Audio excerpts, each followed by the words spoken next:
Et salut tout le monde, sur ma chaîne Lorenzo High Tech, comme dans le titre, aujourd'hui on va parler de comment choisir son smartphone. Et oui, vous êtes nombreux tous les jours à me poser plein de questions en me disant quel est le mieux entre ce smartphone et ce smartphone.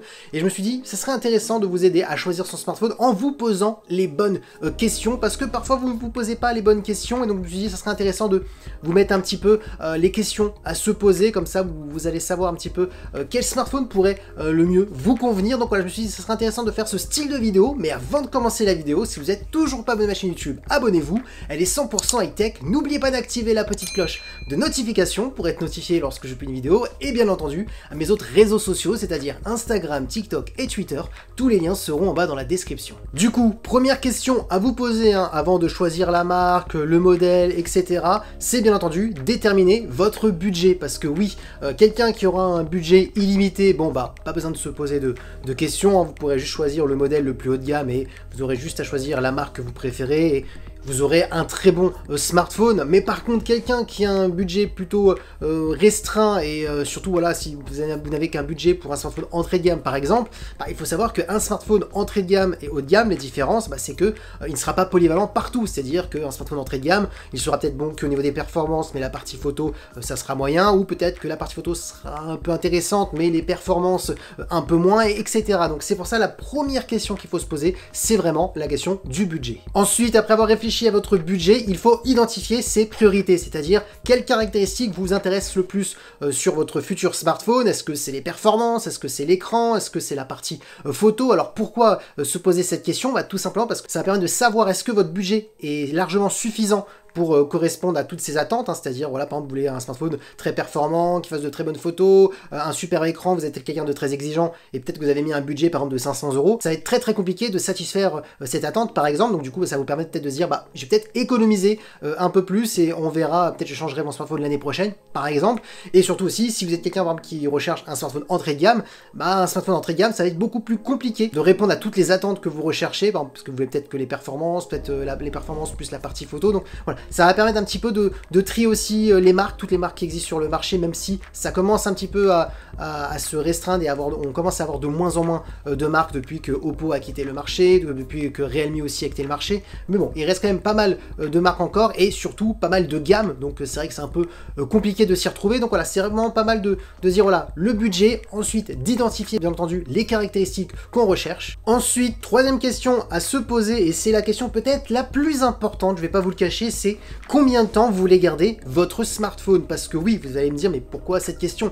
Tout simplement parce que toutes les marques et toutes les gammes ne sont pas égaux. Et oui, il faut savoir que vous avez des marques où on peut tenir pas mal d'années avec son smartphone parce qu'ils sont mis à jour pendant pas mal d'années, parce que pour les gens qui ne savent pas, un smartphone qui a très peu de mise à jour pour corriger les petits soucis, ça va être vite un smartphone qui va ralentir, qui va bugger, et au moment qu'un smartphone bug, il n'y a rien de plus chiant, et c'est là où on se dit, on va peut-être changer de smartphone. Donc oui, Apple, Samsung, Xiaomi, je ne vais pas citer toutes les marques, ne sont pas égaux. Donc par exemple, je vais vous donner un petit peu les chiffres actuellement. Les marques qui font le plus de mise à jour actuellement, c'est Apple, qui est entre 6 et 7 ans de mise à jour. Vous avez Google qui a annoncé pour les derniers Google Pixel 8 et 8 Pro seulement, attention, pas les précédents, jusqu'à 7 ans de mise à jour. Vous avez Samsung aussi qui a annoncé 7 ans de mise à jour, mais seulement à partir des Samsung Galaxy S24, S24 Plus, S24 Ultra. Et Xiaomi, on est plutôt entre 2 et 3 ans. Et attention, sur pas mal de marques Android, je parle pas chez Apple, les smartphones entrée de gamme et haut de gamme n'ont pas la même durée de mise à jour, donc c'est pour ça qu'il faut faire attention et se poser la bonne question, combien de temps on veut garder un smartphone, parce que si on est quelqu'un qui aime bien changer tous les ans de smartphone, entrée de gamme par exemple à 200 €, c'est pas grave qu'on a que 1 an, 2 ans de mise à jour, parce que vous allez vite changer. Quelqu'un par contre qui veut peut-être un smartphone qui dure le plus longtemps possible, parce que vous changez tous les 4 ans, 5 ans, là il sera très important de regarder les marques qui font le plus de mise à jour, surtout pas mal d'années. Du coup, après que vous êtes posé ces 3 questions, c'est que vous êtes sur la bonne voie, mais maintenant, en 4, les erreurs à ne pas commettre. Alors oui, il y a pas mal de choses qu'il ne faut pas faire, et je vais vous les donner dans cette vidéo. Alors vous êtes souvent, plusieurs fois par jour, parce que j'essaye de répondre à tous vos commentaires tous les jours, plusieurs fois je remarque cette question: est-ce que tu me conseilles ce smartphone comparé à cet autre smartphone? Et souvent vous faites une très grosse erreur, c'est que vous comparez des smartphones smartphones entrée de gamme à 200, allez 250 euros, comparé à des smartphones haut de gamme entre 800 voire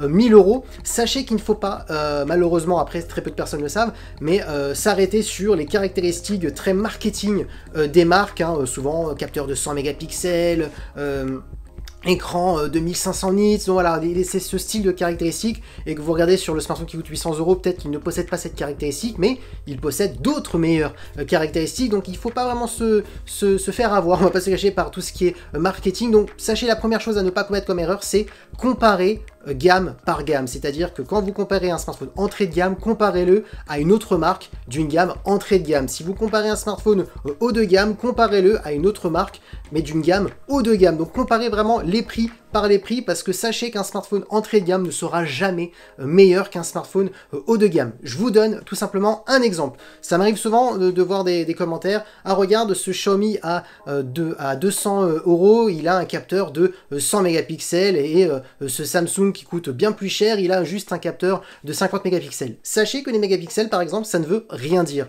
Ce qu'il faut regarder dans la photo, c'est notamment l'ouverture du capteur, parce que oui, plus vous avez un gros capteur, plus vous allez capter plus de détails, et notamment aussi plus de détails pour les photos de nuit, par exemple. Souvent, dans les smartphones entrée de gamme, les marques jouent énormément sur les mégapixels pour tout de suite qu'on se dise « Ah, c'est super, 108 mégapixels, 200 mégapixels », mais ça ne veut rien dire. Donc, regardez dans les caractéristiques, souvent, l'ouverture des capteurs. Et souvent, pour les smartphones entrée de gamme, on a des toutes petites ouvertures, et donc du coup, c'est pour ça que les photos de nuit sur les smartphones entrée de gamme sont plutôt médiocres, on va pas se le cacher, comparé aux smartphones haut de gamme. C'est pour ça aussi, souvent, que quand vous prenez une photo, le smartphone est un peu lent à actualiser la photo. Il ne possède pas des gros processeurs comme les smartphones haut de gamme, parce que oui, quand vous avez des gros capteurs photo et que vous avez derrière un processeur pas très performant, bah, ça met du temps à déclencher la photo, à configurer la photo. Donc voilà, ne faites pas cette erreur. Autre erreur, par exemple, au niveau de l'écran, après c'est normal, hein, tout le monde ne peut pas connaître tout, mais c'est au niveau du 120 Hz. Souvent on me dit: ah regarde, ce Xiaomi à 200 euros, 250 euros, il possède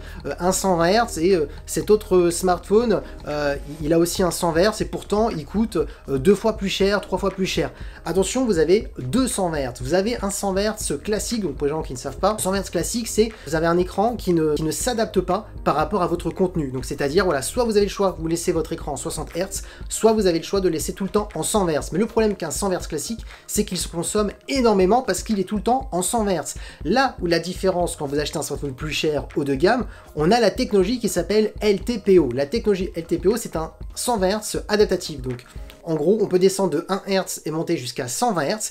Et l'avantage de ce taux de rafraîchissement qui est adaptatif, et ben ça va permettre de moins consommer d'énergie. Donc là, par exemple, c'est un exemple pour vous montrer pourquoi un smartphone qui coûte que 200 euros n'a pas cette technologie, et un smartphone qui coûte entre 800 voire 1000 euros, il a cette technologie. C'est les deux différences, mais les constructeurs, pour vous vendre les smartphones, ils vont vous dire: ah bah ce Xiaomi, regardez, il a un 120 Hz, et cet autre smartphone, il en a pas, par exemple. Mais en fin de compte, c'est pas comparable, parce que c'est un 120 Hz qui sera moins bien qu'un 120 Hz haut de gamme. Un exemple, vous avez un 120 Hz adaptatif sur un smartphone à 1000 euros, quand vous regardez un contenu, une vidéo, bah il sera à 25 images ou 60 images par seconde, parce que par exemple sur YouTube, ça va pas plus loin. Vous faites un jeu vidéo, bah hop là, peut-être il va se mettre à 120 Hz à fond, parce que vous allez avoir besoin d'une bonne fluidité. Vous regardez des recherches sur internet, bah là il va descendre, pas besoin d'avoir peut-être tout le temps du 120 Hz. Donc il va s'adapter et il va moins consommer. Donc là c'est une autre caractéristique, voilà, pour vous montrer les différences au niveau du 120 Hz, d'un 120 Hz entrée de gamme et haut de gamme. Donc c'est pour ça qu'il ne faut pas comparer les smartphones entrée de gamme et haut de gamme, parce qu'il y a plein de différences, mais les marques le cachent un petit peu lorsqu'ils présentent les smartphones, parce qu'ils ne vont pas non plus dénigrer leur smartphone, c'est tout à fait normal, ils veulent vendre leur smartphone. Autre erreur à ne pas commettre, parce que vous êtes nombreux à le faire, c'est regarder seulement les benchmarks en tutu, regardez les plus gros scores juste pour choisir le smartphone le plus performant. Et bien sachez que les scores en tutu ne veulent rien dire. C'est pas parce que vous allez acheter le smartphone qui est numéro 1 sur les benchmarks en termes de performance que ça va être le meilleur smartphone pour faire du gaming. Par exemple, sachez que les benchmarks en tutu, c'est fait avec des applications qui utilisent le smartphone pendant 15-20 minutes grand max, et voilà, ça détermine les performances. Mais sachez la chose de numéro 1 qu'il faut regarder, alors c'est bien entendu la réputation de la marque au niveau de l'optimisation. Pourquoi? Parce qu'un smartphone qui est pas très bien optimisé, n'aura pas toujours de très bonnes performances performance constante au moment où vous utilisez votre smartphone. Exemple, quelqu'un qui fait un jeu vidéo pendant 1 heure, si le smartphone n'est pas bien optimisé, bah, il va énormément chauffer, et donc du coup quand un smartphone surchauffe, les performances sont vues à la baisse, hein, pour éviter d'abîmer trop la batterie, et même éviter que le smartphone prend feu, on va pas se le cacher. Donc du coup, vous aurez un smartphone peut-être qui va bien fonctionner pendant 15-20 minutes dans un jeu, et après hop, d'un seul coup, ça ne sera plus fluide parce qu'il aura été mal optimisé, il aura peut-être aussi un mauvais système de refroidissement. Donc c'est pour ça que les scores en tutu, il faut pas regarder que ça. Alors c'est bien de jeter un petit œil si vous voulez, mais il faut pas se concentrer sur ça, il faut regarder un petit peu la réputation de la marque que vous choisissez. Est-ce que souvent leurs smartphones sont plutôt bien refroidis, est-ce que c'est bien optimisé? Et c'est pour ça d'ailleurs que souvent, quand vous regardez pas mal de marques qui possèdent le même processeur de Qualcomm par exemple, ils n'ont tous pas les mêmes benchmarks et pas les mêmes performances, parce que chaque marque a sa connaissance d'optimisation de système de refroidissement qui est différent. Donc c'est pour ça qu'il faut vraiment pas s'arrêter aux scores en tutu qui ne veulent vraiment rien dire. Du coup, petit bilan récapitulatif de tout ce que j'ai dit, parce que j'ai dit énormément de choses. Donc avant de choisir un smartphone, d'abord réfléchissez à votre budget, ensuite identifiez les caractéristiques qui vous intéressent vraiment le plus, ensuite posez-vous la question, est-ce que vous allez garder longtemps votre smartphone, combien de temps vous voulez garder votre smartphone. Ensuite, les erreurs à ne pas commettre, c'est juste regarder les grosses caractéristiques qui sont mises sur les sites internet ou pendant la conférence, des caractéristiques très marketing mais qui ne veulent rien dire, comme par exemple les 100 mégapixels qui peuvent être notés, la luminosité énorme au niveau de l'écran. Donc ne vous arrêtez pas à ces simples caractéristiques, comme aussi les scores en tutu qui ne veulent rien dire. Ne faites pas toutes ces erreurs, et surtout ne faites pas l'erreur de comparer un smartphone entrée de gamme à un smartphone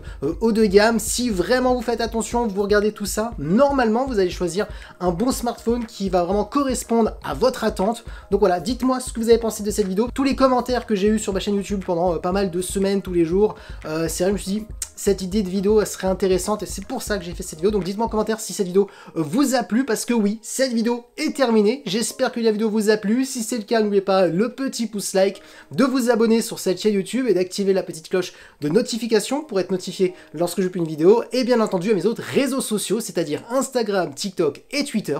Tous les liens seront en bas dans la description, et maintenant je vous dis à très bientôt.